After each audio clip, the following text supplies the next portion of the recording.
Pat and Simone, not live. We're not live, but we are at E3, and we're standing underneath the banner of Assassin's Creed Origins, which is a game that we both got to play a little bit of.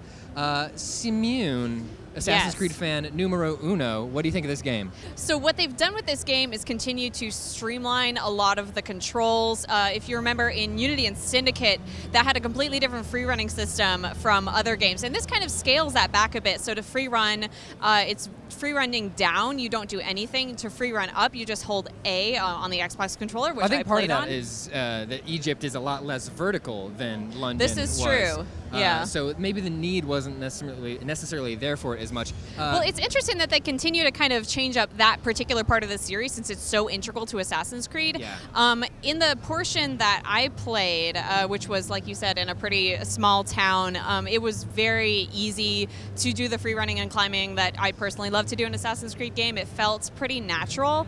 They also brought back horses. Horses, love them horses. Yes. One of the biggest changes that I noticed is that the combat feels dramatically different now. It feels Souls-like, and part of that is the fact that they mapped your light and heavy attacks to the right bumper and right trigger instead of face buttons now. It feels less like an Arkham game and more like a Souls game, or maybe For Honor from Ubisoft Yeah, themselves. and that is way different from what they've done in the more recent games. There's less button mashing, more like the weapon that I was using was a very heavy axe, and I could hold down trigger to do a very strong attack, or I could just press it to do kind of like a push and then a whack with the big axe.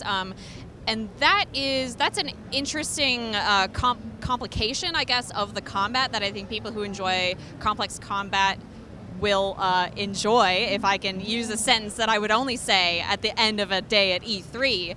There's a big diversity of weapons. They're bringing back different weights of weapons, which is something that we last saw in Unity. So like I said, heavy weapons, medium and light weapons, which is interesting. Did you play? You played with a heavy weapon, right? I got to play with a heavy axe, and it was a heavy experience. Let's talk about the boy Bayek. The boy Bayek. Our new main character is... I didn't get a lot of his personality in the demo that I played. Did you? This is an interesting thing. This is the part that I am not quite sold on yet for Assassin's Creed Origins.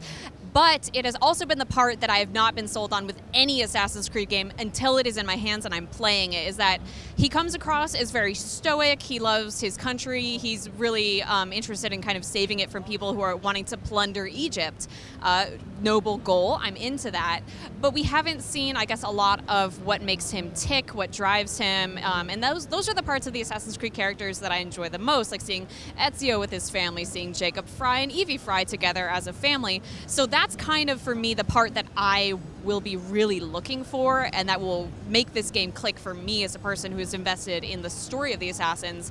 Whether Bayek continues to develop as a fully rounded character will make or break, I guess, my investment in this game. I'll still play it because it feels like an Assassin's Creed game, and the setting, we cannot not talk about the setting because it is gorgeous. They're in the beautiful river delta in Egypt. There's greenery, there's deserts. I actually, when I went into the desert, I rode my horse into the desert, and there was a sandstorm there that was, it was not scripted, it was just an event that happened. I saw this huge sandstorm building on the horizon.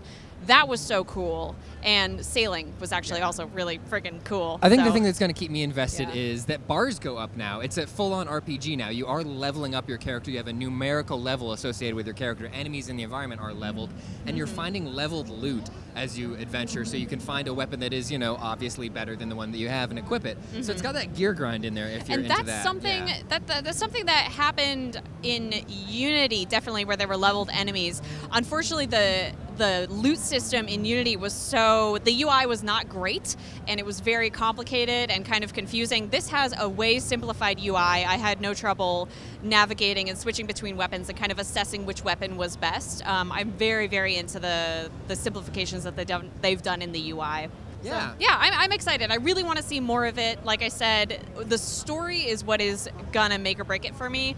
The mechanics felt solid from the little portion that I played, so people who are concerned about that, so far so good. Cool. So that's what we think of Assassin's Creed Origins from what we've played. Stay tuned. We've got a bit more E3 coverage coming your way. So love you. Bye. Bye. YouTube.com/Polygon.